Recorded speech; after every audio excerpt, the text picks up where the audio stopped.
In this Unity tutorial, I will show you how to add Screenshake to your main camera.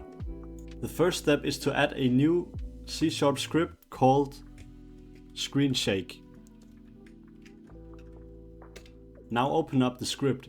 In here we'll delete all of this and start by adding an instance of this class. So we'll do public static Screenshake instance. So we also want to control the Screenshake. We'll add a duration and a magnitude. Like so. We also have to store the camera position. We'll add a transform. Camera transform.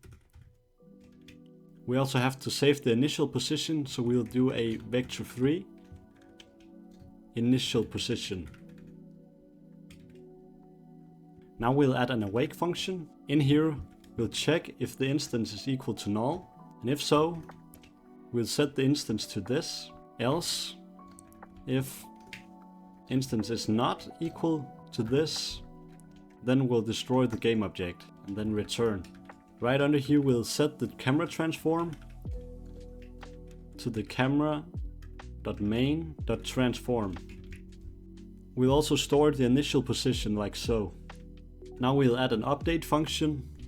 In here, we'll check is above 0. In here, we'll set the camera transform.local position to be equal to the initial position plus a random.inside unit sphere times the shake magnitude. We'll also subtract from the shake duration by subtracting with time.delta time. We'll do an else statement and here set the shake duration to 0 and the camera transform.local position to initial position. Now we'll add the function which actually triggers the shake. We'll do a public void trigger shake. And here we'll put in a float duration and a float magnitude. And all we do in here is set the shake duration to be equal to the duration. And set the shake magnitude to be equal to the magnitude. And that's all there is to it. But how do we trigger this?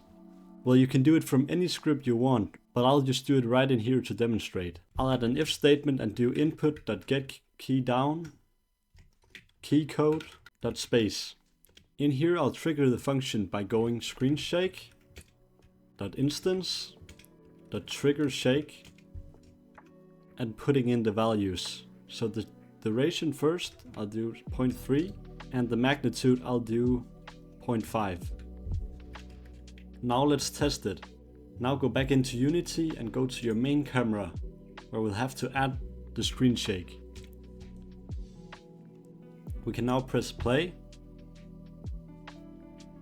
And as you can see, every time I press the space button, the Screenshake appears.